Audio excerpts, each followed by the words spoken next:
MP board के कक्षा 9वीं के विद्यार्थी, फाइनली जो आपका 1 अप्रैल के दिन पेपर होने वाला है हिंदी का, उसका पूरा पेपर सॉल्यूशन के साथ में आपको यहाँ पर बताने वाली हूँ। देखिए 75 में से 75 नंबर आपको यहाँ पर दिलवा कर रहूंगी, तो इस वीडियो को जरूर देखिएगा, पूरा A to Z आपको यहाँ पर सॉल्यूशन मिलने वाला है। बिना किसी देरी के वीडियो को करते हैं शुरू। देखिए पहला प्रश्न कि रस खान कहाँ जन्म लेना चाहते हैं, तो यहाँ लेना चाहते हैं ब्रजभूमि में। कबीर के अनुसार ईश्वर कहाँ रहता है, हर प्राणी की श्वास में। वीर रस का स्थायी भाव है उत्साह। और लेखिका मृदुला गर्ग की नानी के पति क्या थे, तो वे थे बैरिस्टर। यहाँ से आप इनका स्क्रीनशॉट ले लीजिए और देखिए अच्छे से तैयारी करिएगा। आपके पास अभी बहुत दिन है, आप इन दिनों में अच्छे से तैयारी करिएगा। मैं आपको जो सेट पेपर उपलब्ध करा रही हूँ इनके माध्यम से। जगदीश में कौन सी संधि है, तो जगदीश में है व्यंजन संधि। रीढ़ की हड्डी एकांकी में किस समस्या पर आधारित है, तो यहाँ है आपकी विवाह समस्या पर। तो यहाँ से स्क्रीनशॉट ले लीजिए। देखिए अब हमारे रिक्त स्थान आ गए हैं, अब हम इनकी पूर्ति करेंगे कि जिनके कारण स्थायी भाव जागृत हो खाली स्थान कहलाता है, तो वहां कहलाएगा आपका आलम्बन। पीपर पात सरीस मंडोला में खाली स्थान अलंकार है, तो इसमें है उपमा अलंकार। हिंदी का प्रथम उपन्यास खालिस्तान को माना गया है, तो यह माना गया है परीक्षा गुरु को।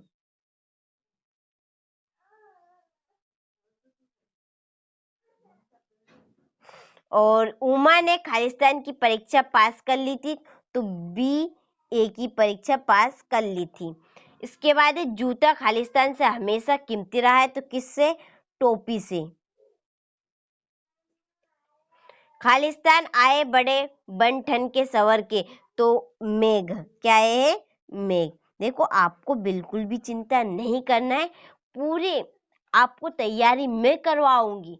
आपके पास अभी बहुत समय है, तो इनमें आपको मैं 4 सेट पेपर उपलब्ध कराऊंगी। इन 4 ही सेट पेपर के माध्यम से आपको पूरी तैयारी मैं करवा दूंगी। 75 नंबर ही आएंगे, ये मेरी आपसे फुल गारंटी है।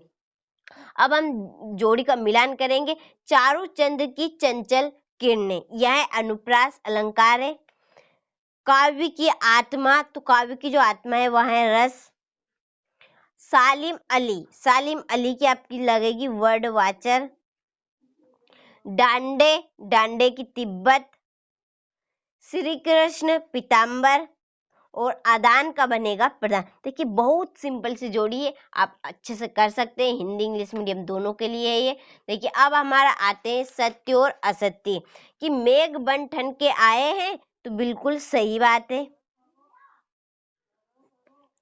सुमति अपने यजमानों में बहुत लोकप्रिय था, तो सत्य। काफी हाउस बंद हो गया था, तो सत्य बात है। और श्रृंगार रस का स्थायी भाव हास है, तो यह है असत्य। श्रृंगार का तो होता है रति, तो यहाँ बात क्या है, गलत है। पितेय शब्द के पहले जुड़ते हैं, ये भी असत्य है। पितेय शब्द के क्या है, बाद में जुड़ते हैं, मैं आपको कह दूं।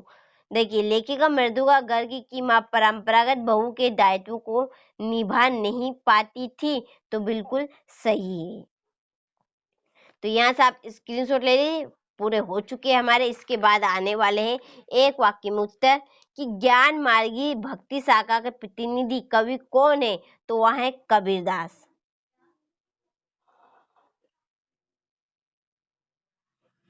फिर है रिपोर्टाजी किस भाषा का शब्द है, तो यह है फ्रेंच भाषा का।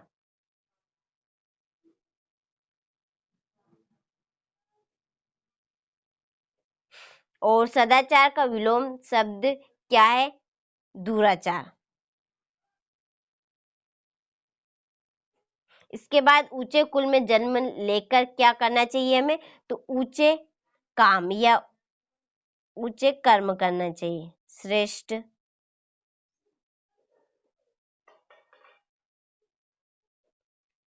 कहानी के कितने तत्व माने गए हैं, तो कहानी के 6 तत्व माने गए हैं। और परदादी ने आधा लोटा पानी किसे पिलाया, तो चोरों को पिलाया था। देखिए यहाँ से आप इनका स्क्रीनशॉट ले लिए, अच्छे से कंप्लीट करिएगा। अब हमारे प्रश्न क्रमांक 6 से 2 नंबर वाले प्रश्न शुरू होते। तो प्रश्न क्रमांक 6 है कि ज्ञान मार्गी भक्ति शाखा की प्रमुख विशेषताएं लिखिए। क्वेश्चन नंबर 7, कवि ने गंगा को हरता जन मन क्यों कहा है। क्वेश्चन नंबर 8 कि हास्य रस की परिभाषा लिखिए तथा उदाहरण दीजिए। क्वेश्चन नंबर 9 है कि कबीर के काव्य के भाव सौंदर्य की 2 विशेषताएं लिखिए। महाकाव्य किसे कहते हैं, हिंदी के 2 महाकाव्यों के नाम लिखिए। क्वेश्चन नंबर 11 है कि अपने यहाँ प्रेमचंद के फटे जूते व्यंग पढ़ा है, इसे पढ़कर आपको लिखेगा कि कौन सी बातें आकर्षित करती है। यहाँ से आप इनका स्क्रीनशॉट ले लीजिए अच्छे से। देखिए अगला जो हमारा प्रश्न आने वाला है वह है क्वेश्चन नंबर 12 की कहानी किसे कहते हैं। 2 कहानीकारों के नाम लिखिए। किन घटनाओं से पता चलता है कि हीरा और मोती में गहरी दोस्ती थी। क्वेश्चन नंबर 14 कि प्रेमचंद्र के फटे जूते पाठ में टीले शब्द का प्रयोग किन संदर्भों इंगित करने के लिए किया गया।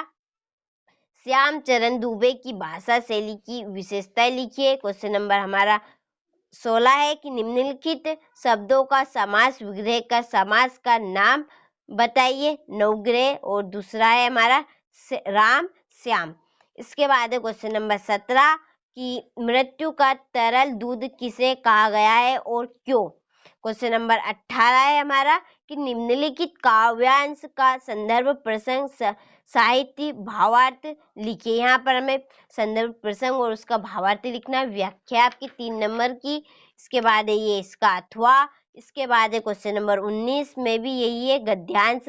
इसकी हमें संदर्भ प्रसंग और सही व्याख्या करनी है सेम 18वें प्रश्न की तरह।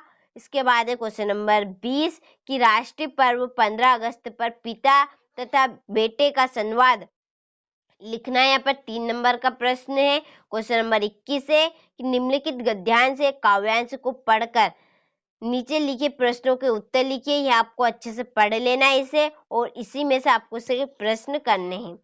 तो इसके बाद है हमारा क्वेश्चन नंबर जो 21 था उसी का अथवा है ये भी अपठित गद्यांश। यहाँ से इसका स्क्रीनशॉट ले लीजिए। क्वेश्चन नंबर जो हमारा 22 है कि अध्ययन संबंधी समस्याओं का उल्लेख करते हुए अपने पिताजी को पत्र लिखिए। क्वेश्चन नंबर जो 23 है कि निम्नलिखित में किसी एक विषय पर निबंध लिखिए।